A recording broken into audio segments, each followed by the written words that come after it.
Bonjour à toutes et à tous et bienvenue tout d'abord dans cette nouvelle année. Permettez-moi de vous souhaiter mes meilleurs vœux pour 2023 et je serai présent toute cette année pour vous accompagner dans votre progression Photoshop, Lightroom et photographie. Aujourd'hui, on démarre direct par un nouveau tuto Photoshop où je vais vous montrer comment on peut utiliser le recadrage en perspective pour rapidement redresser nos images.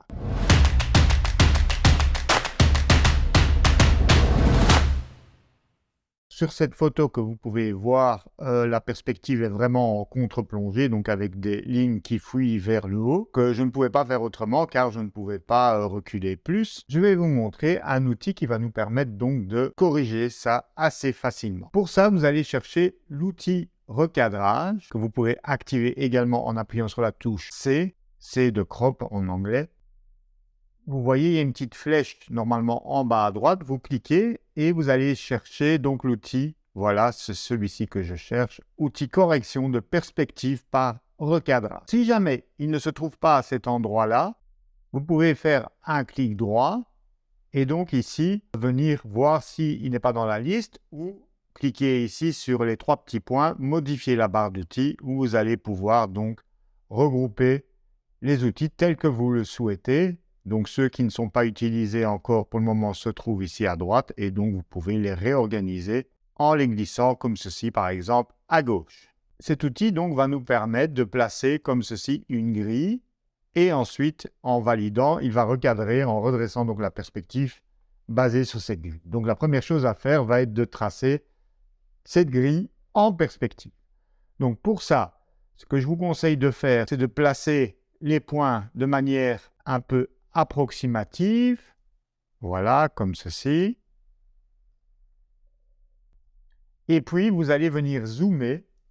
Donc, comme vous avez cet outil qui est actif, je vous conseille d'utiliser le raccourci commande ou contrôle plus pour zoomer et contrôle ou commande moins pour dézoomer. Cela va nous permettre ici de placer vraiment le point avec beaucoup de précision. Voilà, je vais le placer comme ceci à l'intersection de la corniche. Je vais faire pareil de l'autre côté, au même endroit. Je dézoome, commande moins, commande ou contrôle moins. Je viens me déplacer en bas. Ici, comme je n'ai pas la fin du bâtiment, je vais plutôt venir choisir un point de repère ici en haut, par exemple.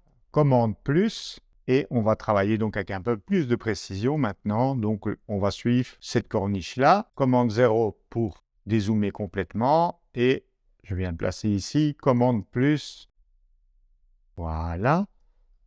Il faut prendre bien soin de bien placer ces points-là. Pourquoi? Parce qu'après, toute votre perspective va être redressée en fonction de ce que vous avez choisi comme point. Donc, c'est vraiment important de le faire convenablement. Si maintenant, je valide, évidemment, en fait, il va recadrer en ne conservant que cette partie de l'image. Or, moi, je veux conserver un maximum du format initial.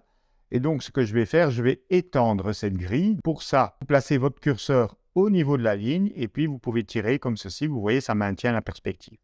Alors, je vais tirer en dehors de l'image. Je fais pareil en bas. Donc, vous voyez que d'ailleurs, maintenant, les autres lignes suivent bien la perspective. Donc, c'est bon. Et maintenant, on va faire la même chose sur les côtés. Pour aller plus vite, vous pouvez maintenir la touche Alt ou Option enfoncée en tirant. Du coup, ça tire des deux côtés en même temps. Voilà. Donc là, j'ai englobé toute l'image. Et donc, maintenant, il va faire son redressement tout en conservant un maximum de pixels de notre image. Je valide ici en cliquant en haut sur le petit V. Commande 0. Et donc, à présent, vous voyez que les perspectives ont été correctement redressées. Alors, ce qu'il arrive des fois, lorsque l'on effectue cette manipulation, c'est que les immeubles soient un peu tassés par rapport à leur format originel. Donc, vous pouvez corriger ça simplement en faisant une transformation manuelle. Donc, vous allez dans Édition. Alors, pourquoi je ne peux pas accéder à Transformation manuelle? C'est parce que je suis sur un calque d'arrière-plan. Donc, pour le déverrouiller, je clique 2 fois sur le cadenas. Et donc maintenant, je peux retourner dans Édition, Transformation manuelle. Et je vais les tirer un petit peu vers le haut. Alors, je vais placer le point de transformation, donc cette espèce de cible ici en bas. Et étirer donc vers le haut en maintenant la touche majuscule. Maintenez bien la touche majuscule parce que sinon, en fait, vous voyez, vous agrandissez toute l'image dans toutes les directions. Donc, en maintenant la touche Shift ou majuscule, voilà, vous tirez que dans le sens vertical. Et le fait d'avoir placé le point d'ancrage de la transformation en bas me permet de ne pas bouger le bas de l'image. Voilà. Donc quelque chose comme ça me semble un peu plus naturel. Je valide. Et donc maintenant, je vais aller chercher l'outil de recadrage habituel. Donc outil recadrage, C. Et je vais par exemple opter pour un format. Je vais conserver les proportions d'origine. Donc vous pouvez choisir ça ici dans les options. Donc ici, je suis sur un format 2/3. Ici, c'est un format 3/2 que je veux, donc c'est-à-dire en mode paysage. Donc je clique ici sur la petite flèche qui permet donc d'inverser le rapport. Voilà. Alors évidemment, on va essayer d'ajuster ça au mieux. Donc idéalement, la tour doit être bien centrée. Donc je déplace avec les flèches du curseur mon cadre de transformation. Ça me semble correct.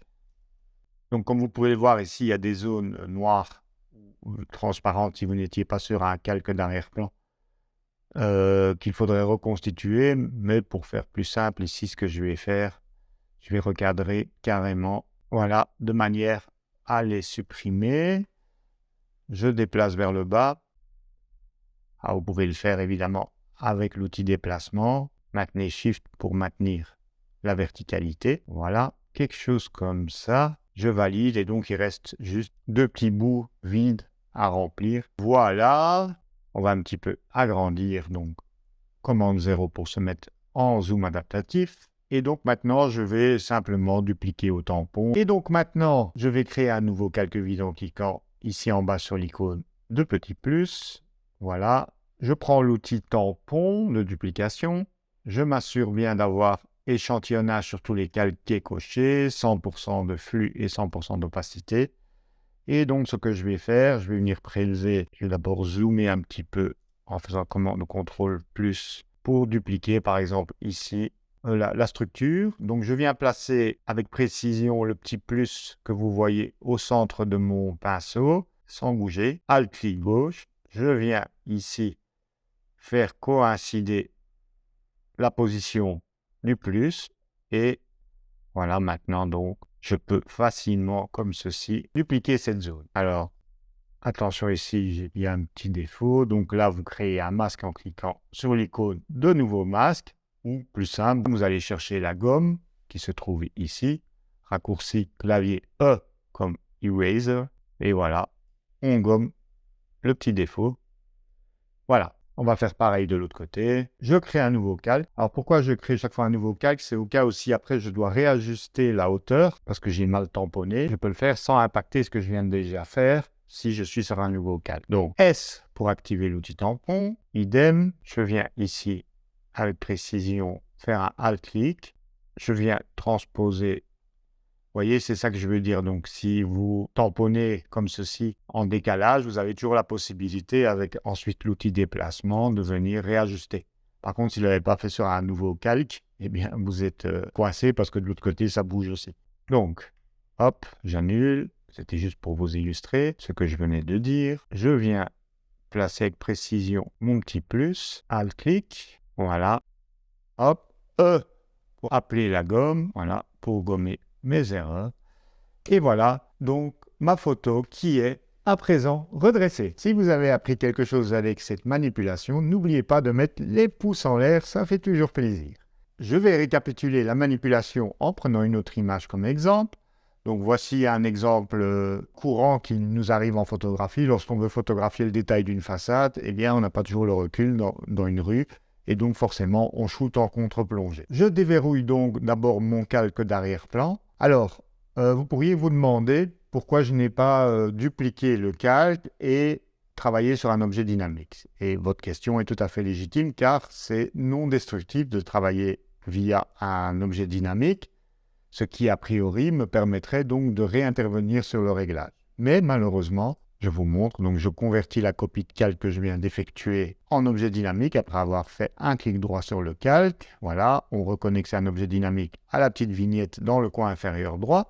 Si maintenant je vais dans l'outil recadrage en perspective, voilà, dès que je clique, il m'affiche ce message qui me dit donc il ne prend pas en charge ce type de calque. Ça aurait été plus simple de spécifier que c'est parce que c'est un objet dynamique, mais voilà, à présent vous le savez. Donc j'efface ce calque et je reviens sur mon calque 0. Donc je place mes 4 points de manière grossière, voilà, et après je vais venir donc zoomer en faisant commande ou contrôle plus pour les placer avec beaucoup plus de précision.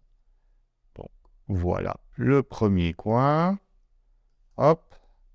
Alors à noter que pour naviguer comme ça dans l'image avec un niveau de zoom élevé, vous pouvez utiliser la fenêtre navigation, ce qui peut être, dans ce cas-ci, assez utile parce que vous pouvez, comme je vous le montre ici, déplacer rapidement le petit cadre rouge avec cette palette. Hop, je viens placer l'autre. Je vais en bas, j'utilise l'outil navigation. Voilà, ici, je vais venir le placer carrément en bas de l'image. J'utilise mon outil navigation. Hop. Et je fais pareil pour l'autre côté. Commande 0. Et donc, évidemment, je ne veux pas couper des parties de la frise. Donc, comme précédemment, je maintiens la touche Alt ou Option enfoncée en plaçant mon curseur au niveau de la ligne bleue.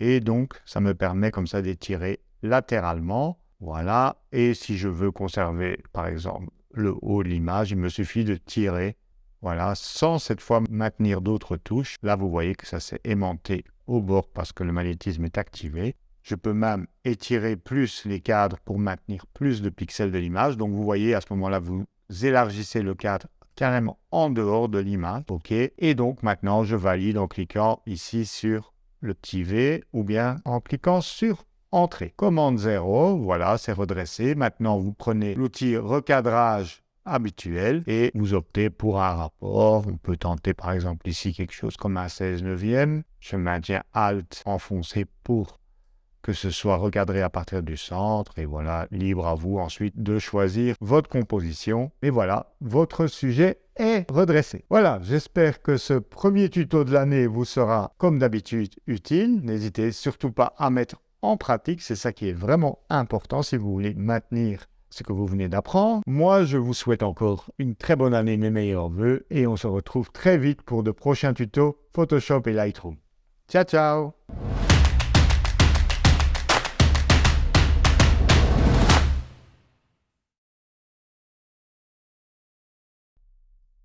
Et mon interface qui part en couille. Ah, le plein écran, il fonctionne plus maintenant. Maintenant, il me manque le bas de l'image. C'est quoi ce Bimska? Bon, je sais même plus ce que j'étais en train de dire.